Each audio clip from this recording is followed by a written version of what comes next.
Okay.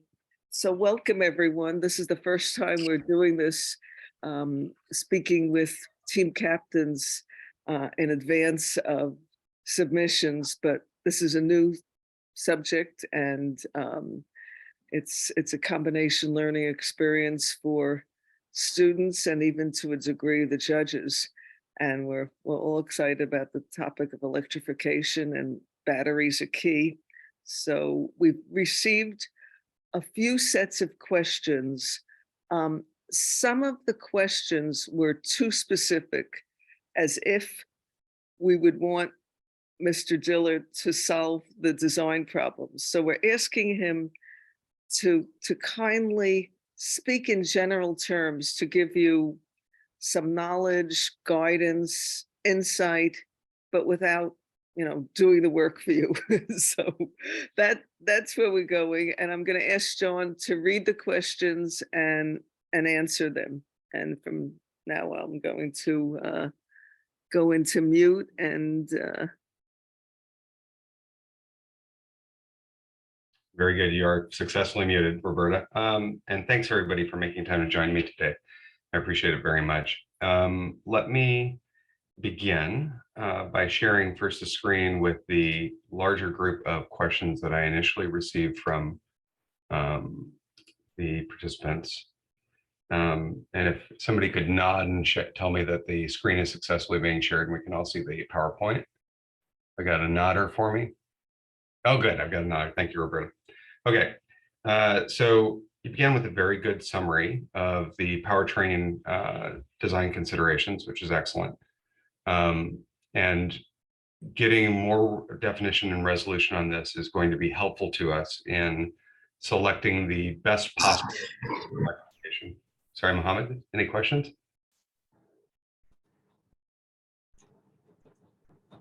Mr. Saad? Very good. I'll just, very good. Thank you. First in Q1, we present the idea that starts to get at the question, which is a very good one, of whether it is best to design the battery for what SPEAR would refer to as a charge sustaining mode or a charge depleting mode. Those are kind of two different ways that we can size the battery. And in a charge sustaining mode, the intention would be to put back energy at each opportunity sufficient to bring the battery up to its notional beginning state of charge.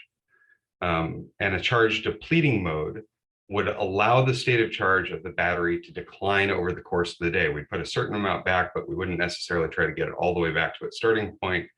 And we would kind of seesaw our way down as we went through the day, finally winding up with a fairly depleted battery and then overnight bring it all the way back up to the original state. And so what you're describing here, I think, in very good terms, is that first consideration. And it's a good consideration to work with the battery vendor on because it will have a significant influence on the size of the battery.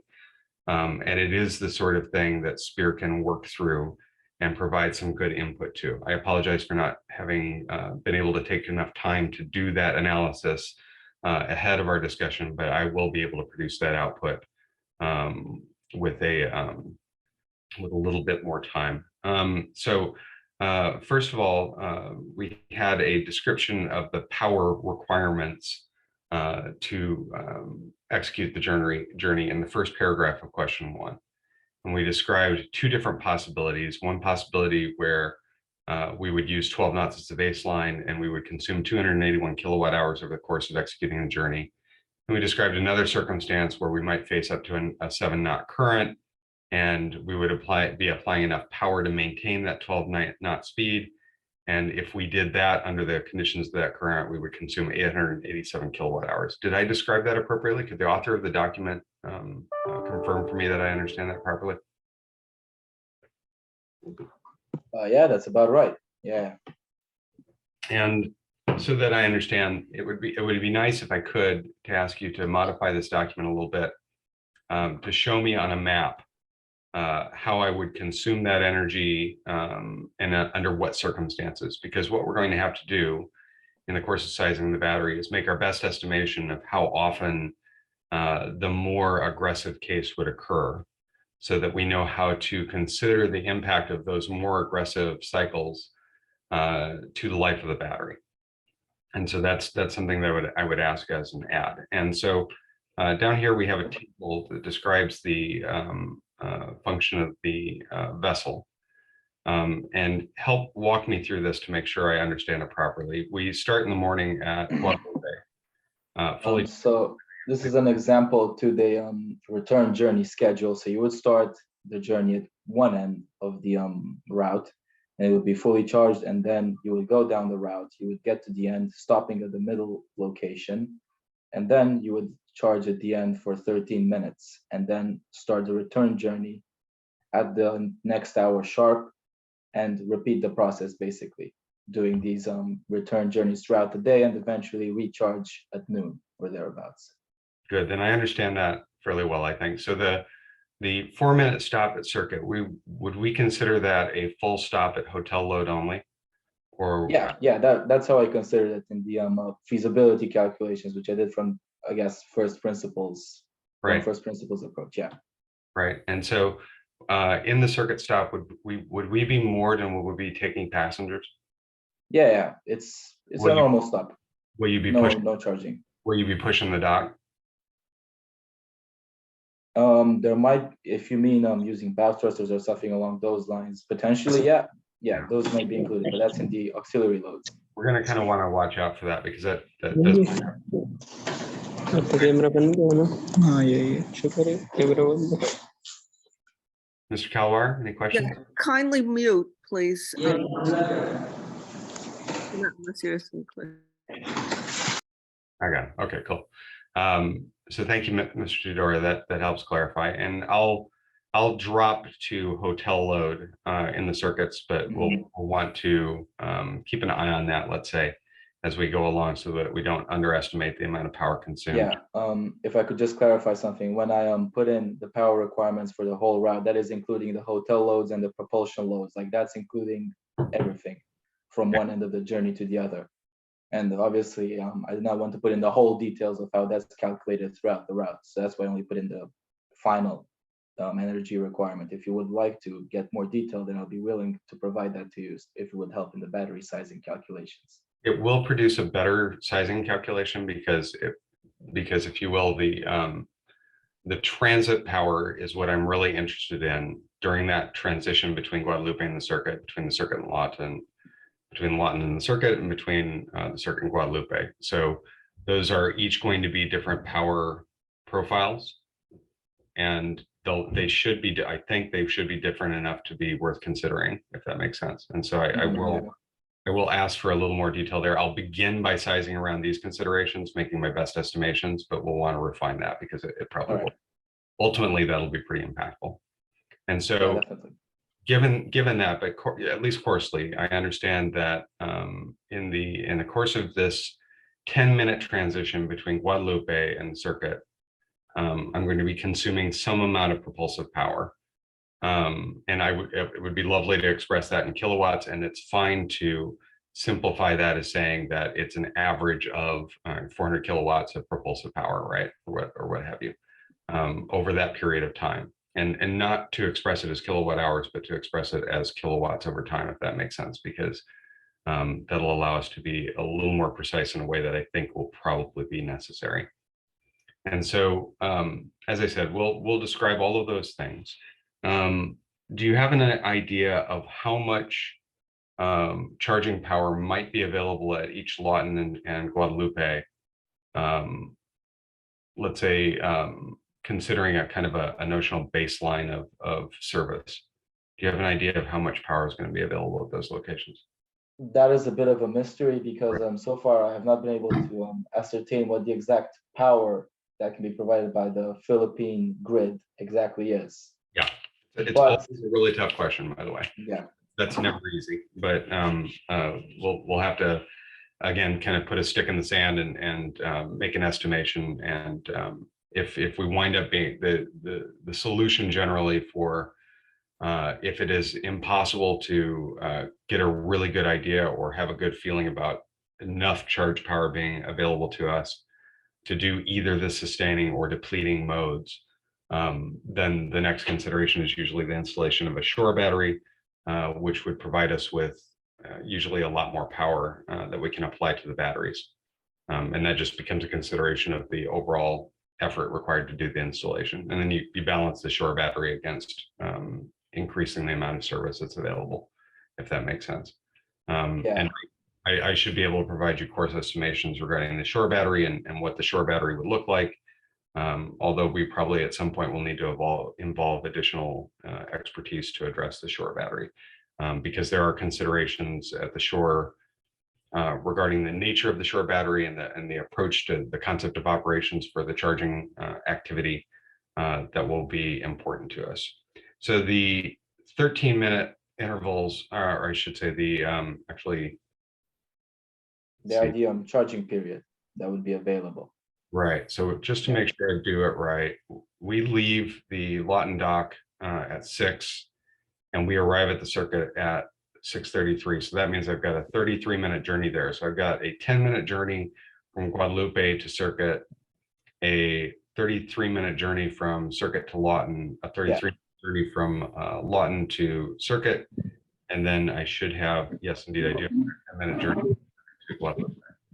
Yeah, that's about right. Good. So I'll be able to describe that okay. But I will be really interested in what we think the kilowatt range might be in during the course of each of those intervals, both from a hotel perspective and from a propulsion perspective. And again, course estimations are fine. We can resolve them over time, but that's going to be interesting to us.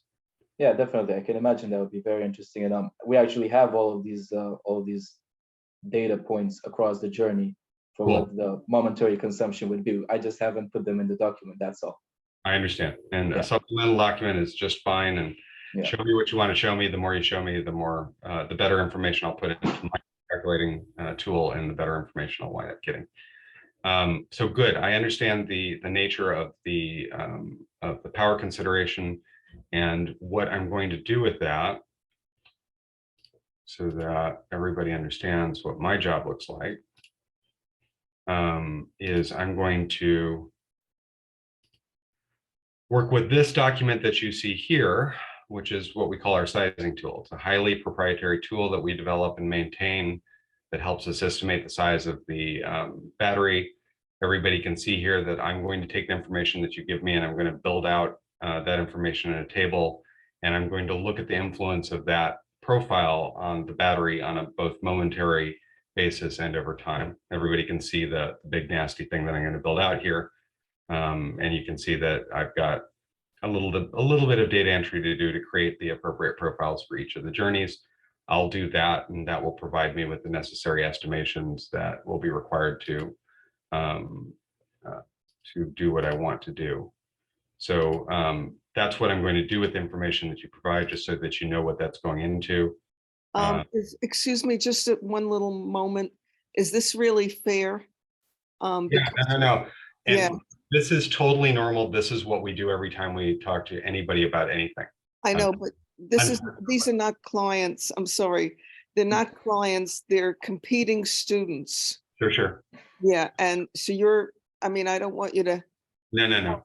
Yeah. Help one student team more than another. So a good way to say it is that the students who have prepared this document have done the work that is normally required to pursue a battery inquiry. Right. What they're doing is what you ought to have to do when you start talking about a battery inquiry as a naval architect. Okay.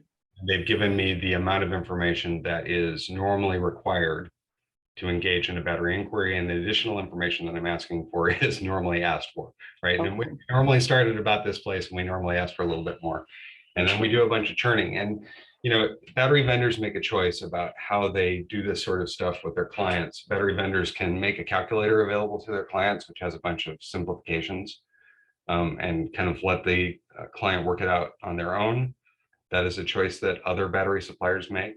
Spear prefers to do more work, which we do, by not making the tool available to our clients, and by asking instead for the information and running the tool ourselves, because we think that produces ultimately a more accurate estimation of what the battery looks like. and something that winds up being a lot easier to actually execute when it turns into a project. So that, in that, from that perspective, the students are conforming to Spear's expectations for how we want to engage with a particular opportunity, and they're doing what they ought to do, and therefore I am going to do what I ought to do under that normal circumstance, and it is not too much work, and it's not, we do it a lot. And I frankly can tell you that we probably, and I know the math actually very well, we work 26 inquiries like this in order to win one opportunity. And so the fact that this doesn't necessarily have a high chance of turning into a commercial transaction doesn't make it different than everything we do every day, because that's how electrification works, right? We do a lot of hypothetical considerations before we get to the real. So with that said, that information is good, and I will provide information back that that reflects that input and that helps us make that critical decision between charge depletion and charge sustaining approaches to the battery sizing. I will look at that. And what else I would like to say is that your help is very much appreciated, and that I would personally be very interested in seeing how the calculations from the Spear tool compared to the first principle calculations that I've done myself as well in another Excel spreadsheet. cool. Which is what I sort of base these numbers around with the kilowatt hours. Yeah, because I put in the operational profile and everything, and then got these values out of that. Right. So it'd be very interesting to see how things turn out in the end. And there's that information which we could kind of consider the inputs. What is generated as an output from that, then ultimately, once we do all that work and get all that stuff built out, once we describe what we're doing to the battery day to day, the output from is due to the way that the battery changes in size over life or changes in capacity over life. And therefore, how big does the battery have to start off being to produce a certain service life, right? That's again, the reason that we do all this stuff, the reason we do all this work, so that we can understand how the battery is being used on a day-to-day basis, is so that we can understand how big the battery is going to have to be to do that thing for a period of time. And so that's the way it should ought to be. I will take that information and I will decide whether this is a better fit to one battery series that Spear has or another. I believe most of you attended our introductory conversation where I described the basic Spear system or the system that we currently have heavily fielded. We have a second system that is being introduced at the end of 2023, which I will also consider, which is much more energy dense and which I bet is going to look really good in this application. But that's one of the other things I'll do. And I might show you both, and I might be so convinced that one is better than the other that I would only show you one.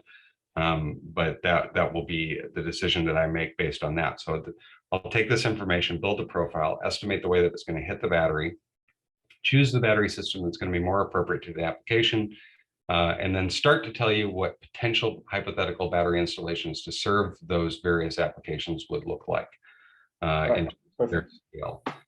So that's all good. And that the output from me is going to be essentially a specification table that shows us what the battery size will be, its weight, its facial, exactly as you say. I'm probably not going to go as far as an electrical installation diagram, but I'll give you the fundamentals of how that's going to look. The sentence here is important to me. The plan is to install the batteries above water on deck in an insulated space. So that's good. What's the basic vessel design? Is it single hull or catamaran? Without revealing too much, it's supposed to be a catamaran. I won't actually say what the dimensions are, but there should be enough room above water, above one of the demi hulls above both demi hulls to put a battery compartment. Okie doke. We'll talk about how big these batteries are going to be, and that will influence your choices there. I will say that it is an available option to put the batteries in the holes, and that might wind up being attractive to you, and we'll want to think about it. And in fact, that's been the way that for most all electric catamarans, that's been the attractive choice, just to kind of give you that as insight. Okay, and so we say we're designing for a 25-year service life, and that the number of voyages would be as they are.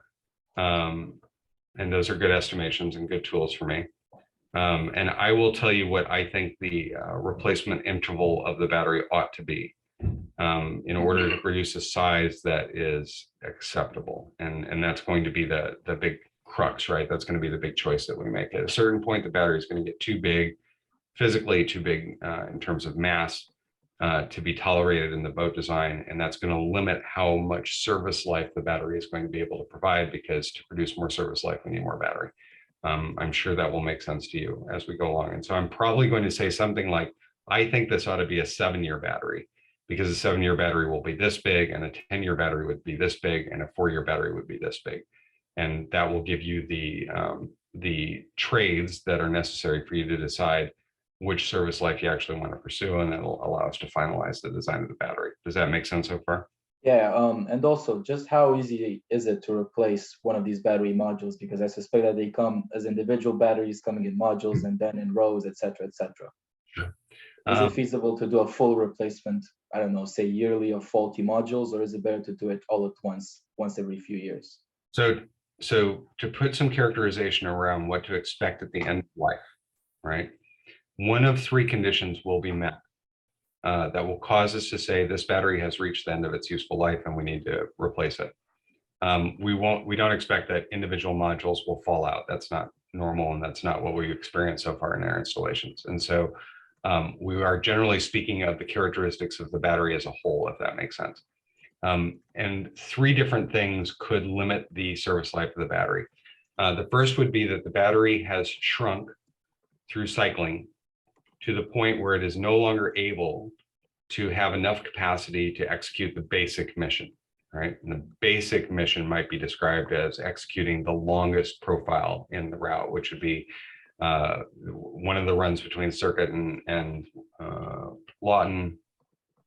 Yeah, one of the runs between actually Circuit and Guadalupe, which is the long run, right? Against the current, right? One of those ways is going to be against the current, one of those ways is going to be with the current.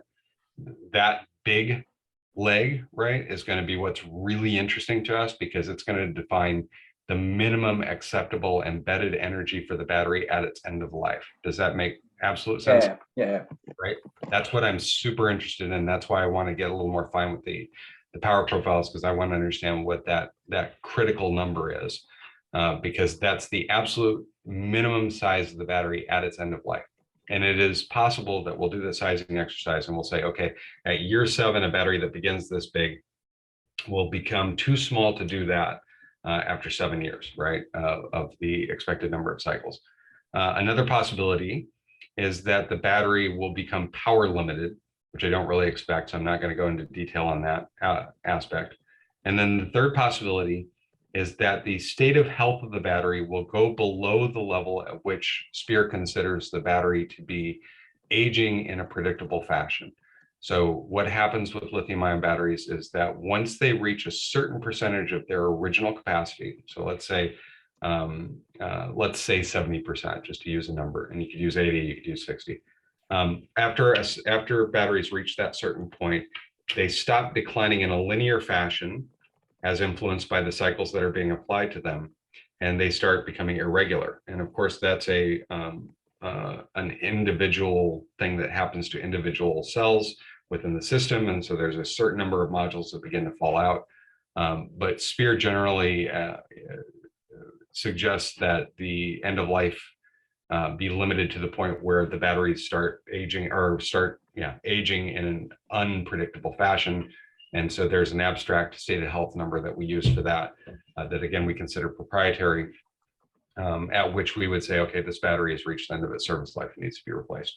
Once we've reached those conditions, we will be replacing the entire battery. And depending on the service life that we predict, it is possible that we will anticipate that the battery will be replaced with a like battery, which means that it would be a simple module replacement, right? You would pull the old modules out, stick the new modules in. Or if the service life is pretty long, right, we might anticipate that it's likely that the battery will be replaced with an unlike battery, because of course batteries are going to evolve and change over time. As you can see, SPEAR introduced our current system in 2018. It is 2024 when I'm going to introduce a next generation that has significant advantages. So many advantages, in fact, that in many applications, a customer that had originally bought my first system is going to want to make the change to the new system, even though it's going to require some more mechanical adaptation. The power considerations for each string might remain similar. So modification to the power conduction path might not be necessary. Battery management system is likely to stay largely the same. So the interaction between the vessel, its controls, and the power conversion equipment is probably going to stay very similar. But the physical installation of the battery might change at that point in time. Again, principally influenced by the service life of the battery. 10-year battery service lives lead one to believe that it's likely that we're going to make a more dramatic change at that 10-year inflection point, because we're going to have way more advantages to take in changing to a more unlike battery. Does that make sense? Yeah, so would the measure taken be to install batteries of the same capacity, or if the technology advances, a battery system of the same size but with a higher resulting capacity, even if the weight might go up? Because I suspect that being more energy dense, it would also be heavier, right? So that's going to be the trade that would be made at that interval. You could install the same capacity and it would be a lot lighter, or you could install way more capacity in the same space and it would be the same weight or less, right? So a great example is Washington State ferries, right? Washington State ferries, when we started designing the batteries for the hybrid electric Olympic class, the maximum amount of energy that we could fit within the space and weight limitations with our system at that time was just under 10 megawatt hours. And given Washington State ferries hypothetical considerations, the way that they were going to use the battery, that looked like a 4-year battery, right? And so I now have a system, or I, at the beginning of 2024, will have a system which, given the same space and weight constraints, I can install 18 megawatt hours of in the same space. And that gives the customer way more operational reliability in addition to better aging characteristics. That's going to be a 7-year battery instead of a 4-year battery. That's going to be a battery that has way more reserve available to the operation so it could miss more charges. It's going to be way better. And it's going to fit in the same space and weight constraint envelope that the previous system did. So rather than installing a battery that has the same capacity but is physically a lot smaller, which would frankly have kind of limited benefit to the application, right? That doesn't do anybody much good.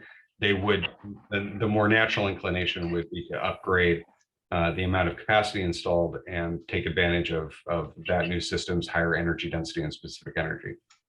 Right, I see your point. Yeah, definitely. Okay, so in that, I will probably not give you a ton of information about the propulsion auxiliaries because those are generally outside of Spear's scope. What I will tell you is how much heat I expect the system to reject. And I am probably, because I think we're going to wind up with some pretty robust charging profiles, I bet I'm going to wind up recommending a liquid cooled system. And so I'm going to tell you it's going to reject a tiny amount to air that you almost don't need to consider because you've got pipes passing through space. I'm going to tell you it's going to reject X kilowatts to the liquid, right? And you're going to size your pumps and chillers to manage that heat rejection, right? So that's going to be your task that's going to descend from this. You are also going to install air conditioning in the space that is sufficient to keep the space sufficiently dry, because we can't allow the dew point of the room to be above the temperature of the liquid cooling media, or we will have condensation, right? So those are going to be your two big power concerns associated with the thermal management of the battery. Does that make sense? If you could just repeat a bit about the dew point. Do you need to keep it above the condensation point? Right. Yes, you're going to have to keep the dew point of the room above the inlet temperature of the liquid cooling medium, or else we will wind up with condensation. So you're going to have to design sufficient air conditioning in the space to manage the ambient temperature, sure, but really humidity, right? And in most cases, that's something that's a very small AC, something a lot like a recreational vehicles split system. and the power consumption is very minimal for those. So it's not going to be a huge consideration, but it's going to be a thing we want to take into account. Does that make sense? Oh yeah, so it's encouraging to hear it's not going to be very significant. No, Very it's not. All right. It's a big deal. Whereas if I recommended an air-cooled system, you'd have a big old HVAC to figure out, right? And that would be I it, see. right? And I might do that. You know, I'll hold that card for the moment. I might come back and say, no, an air-cooled system really makes sense here because of this and so. But I'll probably say a liquid-cooled system is going to make sense. Fire suppression is a super interesting topic. Like we should have a whole talk about it. In essence, the way that class approaches fire suppression is that they say you should use whatever fire suppression system the battery vendor recommends. And the battery vendor will say, I promise, because I'm a battery vendor, I don't care, because no matter what you have, it's not going to put out a lithium-ion battery fire. And so ultimately it becomes a negotiation between the system integrator and the shipyard and class in determining what sort of fire suppression system they can afford from a weight and space consideration primarily versus what would be ideal. Generally, you will find in the literature that water mist fire suppression systems are considered ideal for lithium-ion battery installations because they remove a lot of heat for a long period of time. And that winds up doing the best job of protecting the battery system from external fires. The second preference is for freshwater deluge. Both water mist and freshwater deluge are systems that require a significant hotel installation in the vessel. And so usually in light ferries like we're talking about here, they wind up not being super tenable. And so people then start looking at saltwater deluge, which has got lots of fun that goes with that, or some sort of gas solution. And there's all kinds of considerations that go with that. I am not going to talk about it in detail now because like it's a 45-minute conversation, but I will provide some basic input in my response that will lead you down the appropriate path to consider fire suppression. It's a Yeah, I see. On that topic, I was actually looking into an accident report about a Norwegian ferry that had one of those seawater systems to put out battery fires, and they switched it on, and it apparently made the fire worse as it was occurring, which I find really interesting. Yeah, you know, so it's good to have a waterproof battery if you're going to put it on a boat, would be my answer to both that. Now you keep that thought in mind as you look at both the Iterungen and the Brim reports. The Iterungen report was really a circumstance of an improperly waterproofed and frankly improperly mechanically arranged battery system. And the Brim was a fundamentally unwaterproof battery that was stuck into a space that was supposed to be waterproof, but there aren't really very many waterproof spaces on a boat. And so both the Iterungen and the Brim reports are essential to read as background for your considerations as you go in here. One of the big outputs of Brim was that they wind up not thinking that Novec was a really good idea, which is a bummer because Novec installations are really attractive in terms of their space and weight. But there's some challenges that go with that. And so I do encourage a deep reading of both the Iterungen and the Brim reports. And thinking about the questions that you will ask about the battery system to help address the concerns that were revealed by each of those two reports. So that's good input. So that's the fire suppression topic, auxiliary components. So that is all stuff that you need to take up with a power conversion supplier, right? So you're going to have battery power going to the bus, and drives are going to take that power from the bus and they're going to deliver it to the propulsion system. Likewise, you're going to energize the bus using some sort of charging system. And that energization of the bus is going to raise the state of charge of the batteries. But that's all pretty much outside of my box. I hope that's clear. I understand, yeah. So question 5, I think, is the essential question, right? And rather than use the phrase trickle charging, which is really kind of a lead acid term, I'm talking about insufficient charging to totally restore the battery, which I call charge depletion, or sufficient charge to fully restore the battery at each stop, which I would call charge sustaining. And that's the output that I anticipate giving to you. And so that's going to give you the idea of how that hits the grid. and choices made with respect to shoreside batteries. So that's going to address question 6. The question of manual versus automatic charging is going to be essential, but just over the cuff. I would say that the time required to apply manual connections is not going to be so great that it makes you want to consider automated charging. You've got enough time to do manual connection, and thank goodness, because wow, is that a lot simpler than automated charging. So that's a real short thing. I'm going to say that we're probably going to want to allow time during the charging periods to consider manual cable connections.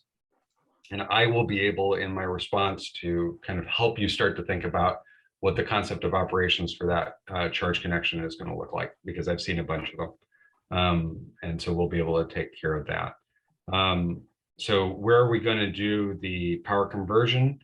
That's a good question. You're gonna have to work that out. And as you come up with the power conversion architecture, the question really there is, am I going to want a DC charge or am I going to want an AC charge, right? A DC charge would presume that we're delivering DC current from the shore, vice AC current, and that would make you consider whether you're doing the inversion of that AC potential charge, which is going to be a lot easier and a lot safer on the boat, which means you're going to have to carry around all those inverters. So that's going to be a big question of power conversion for you that you're going to have to solve as you understand the relative benefits of DC versus AC charging. And that's a big, that Q8 there, that's a big solve for you.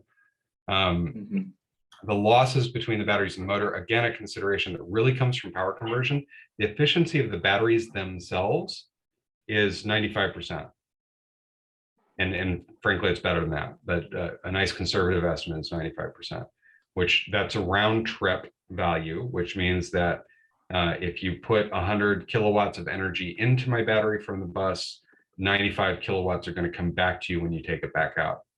You're not going to find that those efficiencies are quite that good for the power conversion stuff, but you're going to have to add up all the efficiencies of all the stuff in the power conversion chain. And again, that kind of depends on the electrical architecture that you ultimately select in terms of the inversions and conversions and boosting and bucking that you do of that power as it goes through the vessel. Does that make sense? Yeah. Likewise, basically, a lot of it is also about contacting the other representatives, say inverter salesman, I guess. And probably really, I mean, there's two approaches for you. You can either go with a power conversion integrator, which would be a company like ABB, Wärtsilä, those kind of guys who, as a normal course of business, supply a complete power conversion architecture as well as control systems. Or you can talk to individual suppliers of that kind of stuff, which is being done more and more, frankly. And you can talk to people like Danfoss, but then you also got to find somebody who's going to put all the Danfoss components together and somebody who's going to deliver the controls architecture and so forth and so on. So those are two different paths that you can go by to get those answers. Obviously, it's way more convenient to just go talk to ABB and get the whole package. Obviously, there's a price tag associated with that, right? Yeah. So that's going to be the discussion that you're going to be having for questions in like 8 and 9 and 10. And then I am going to tell you exactly the answer to question 11 in terms of its capacity degradation. There really isn't too much of a performance degradation. We are going to see an increase in the resistance of the batteries over time, and that's going to result in a voltage drop. But we aren't going to be discharging at a rate where that voltage drop change is significant to us, if that makes sense. When I'm doing really power focused batteries, that's a thing, right? But in general, that's not a thing when we're doing discharges like we are here, where it's really, as I would say, an energy intensive, but price power intensive discharge, if that is satisfactory to question 11. Okay, so thank you for going through all of these questions. That was a lot of very helpful information. Now, I guess I'm curious to see what the size will come out as. Me too. Thank you. That's the stuff I get to engage in over the course of next week. Now I'm going to see if I can pick up the other questions. Thank you guys for putting that all into a nice tidy document. That really helps a lot. Now I'm trying to find additional sets of information, of questions. Roberta, can I ask you to help me by collecting my brain a little bit here and Was it? sharing additional sets of questions? Okay, I'm gonna have to get into my, Yeah, me too. it was 2 questions, and I am in my email, and I'll find them in a second. All right, I have 2 questions from Bremen, Yeah, that's it. right? Yeah. And so the first question, I'm just going to read it aloud, is what landing infrastructure should be provided to ensure small charging times? So, and they give as an example, volts and amps of the land size. And I think we've kind of addressed that in round terms in the balance of the discussion. But ultimately, we are going to need to apply a certain amount of charging power to the battery in order to achieve either the battery charge sustaining or charge depleting mode. And in order to do that, we're going to have to apply a certain amount of power. And so that's one of the big solves that we're going to get out of all this is I'm going to tell the students, you should put this much energy in order to get back to the right space. And so that's going to answer that question, I think. And then the second question that was in that email is, what are the main risks by providing battery-based propulsion to a commuter ferry? That is a very large topic, but the principal risks are well described in, for example, the DNV rule sets for the installation of lithium-ion batteries on ships. So I would refer people to those rule sets, which were last revised in July of 2021. I'm sorry, Roberta, can you remind me, is there a specific class authority that's germane to this, or is this only going to be a flag review? No, yeah, no, there's no class. No specific class, good. So DNV is a good generic recommendation then, because everybody's got good rules. I'm not denigrating any particular class of society versus the other, but DNVs are relatively easy to read and very rigorous. I think by doing a thorough read of the DNV rules for the installation of lithium-ion batteries on ships, you'll be able to come up with all of the risks that you need to consider as you consider the installation of a set of batteries. So how are we doing? Did we get through all of the questions that have been provided to us so far by the students? As far as I know, we've gotten through all the questions provided to us by students. Going forward, again, we're very concerned about fairness. So no, you should not get any questions that you would respond directly to a student team. If Right. for some reason you feel that you want to respond, every question should be, we make sure that everyone gets the same question and answer. And Yes. So that's really important. My approach to that process is that whatever output I have, I'm going to give directly to you, Roberta. Okay. Share with And partners and then I'll forward it to the students. Okay. And so that's the first thing. The second thing is, wow. Yes, yet again, it's been about the 10th time. I never failed to be impressed. I remember from way back when we did the electric spectrum. Yeah, right. At one of the conferences, I was totally impressed. So here we are again. And I realized when we made this requirement for an all electric ferry, there was a lot more to it than turning on a flashlight. There we go. So, this is going to be a rough one, but I think it's worth going through. What's so cool though. This is the future. So how germane is this? I'm looking here and I see that there's students from the State Poly of Bengalis, Indonesia. Hi guys. So 2 weeks ago, I was in Batam. I was building an electric ferry just like this one. We were doing this where you are today, right? Wow. So this is real, right? I was crawling around in a hull of a catamaran. There's a big clue, of a ferry that was being built at Penguin Shipyard up there in Batam. This is very real. This is happening right now. The thing that you are doing is a thing that is being done, right? Yeah. This is the future, so it's worth the exit. But let me ask you the question, of course, can you tell me who they were building it for? Yeah, so this is a set of ferries, 3 ferries that will operate for be operated by Penguin, which is a shipyard and ship operator based in Singapore, to carry workers from Singapore to a refinery that Shell operates on the island of Bukom, which is like a mile and a half across the Singapore Strait. And the challenge, you think you guys got a challenge. The challenge is that they need to get 3,500 workers across that strait every morning and every night. And they've got a 200 passenger ferry design, right? So do the math. That's a lot of people to move really, really, really fast. And they're going to do it all electric. So people are going to get on. We're going to charge that sucker all the way up. This is a charge sustaining application. We're going to run them over there. We're going to run the boat back and we're going to charge it again and we're going to do it again. And we're going to bang like that 14 times every morning and 14 times every night with 3 and ultimately 6 ferries carrying a total of 600 passengers at a time, right? Across the water every morning and every night, every day, every work day, all year long for 10 years, for 7 years, actually. I think we came up with a 7-year life of that guy. So this is a very, very real worked application that has deep meaning to a lot of really significant shareholders.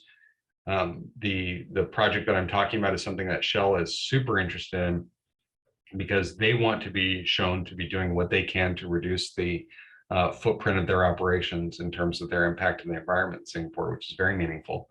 And for Penguin, ultimately, the reason they chose to do this with electric ferries rather than diesel hybrid or diesel is because they believe that ultimately, in terms of cost of maintenance, those electric systems are going to be much cheaper to operate than diesel. Because when you've got a diesel genset, you've got maintenance hours, right? Guess what batteries don't have? They don't have maintenance hours. You don't do anything to a battery over time. Just look at it, right? And likewise, electric motors are vastly more service efficient than mechanical motors. And so Penguin's stake in this is they think they're going to be operating boats which are going to have much less cost of operation than a diesel electric or diesel mechanical system would have done. So it's really cool. And like I said, it's super germane to folks who are on this call right now. So I'm going to just say, don't be dismayed by the complexity. Just plow your way through it. You're naval architects. You've been there. You've had rough things to go through before. So, don't be dismayed. Be of good courage. Go through it. Okay. And just to let everyone know, we're recording this. I will, as soon as the recording is finished, it'll be a few hours, I'll get the copies out to everyone. And again, Jon, thank you so much for your response, and we really appreciate it. I'm not going to ask for any more questions. That was the deal. So we're gonna say goodbye to everyone. If I could just say one more thing, could I perhaps get Mr. Jon Diller's contact information to follow up on the requirement for the more detailed power profile that you mentioned? The answer is no. Send them to me, and I'll send them to him. Okay. Okay, I see. Yeah. That's we don't want direct communications. We don't want it to be unfair to other students. Yeah, I mean, so thank you for asking that question. And okay, thank you very much. And I would like to thank Mr. Jon Diller as well for all the questions that he has helped answer. I think he's been very helpful in terms of the advice he's offered. Super happy to help. Really, really excited to be doing what I can to help people learn about electrification. Ultimately, y'all are going to be impacting the industry for years to come. And we want you to be able to embrace electrification because we think it's very meaningful both to the operational reliability of passenger transit, because I really think it works better, and also, of course, to the impact that these vessels have to our environment. I think both of those things are extremely important. Yeah, definitely. And check out the swappable batteries, because that actually has a positive impact on an urban environment, which I didn't realize until right. Yeah. So until until we had that little discussion. I didn't realize that positive value. Okay, so again, thank you everyone for coming during strange hours, I'm sure, and we appreciate it. And again, we appreciate your presence. Thanks a lot, Jon. Thanks, y'all. Talk to you soon. Bye. Take care. Bye-bye. Okay, thank you very much. I shall have to go as well. It was a pleasure engaging, and best of luck to everyone else. Yes, very good. Thank you, everyone. I'm going to end the meeting now. Take care.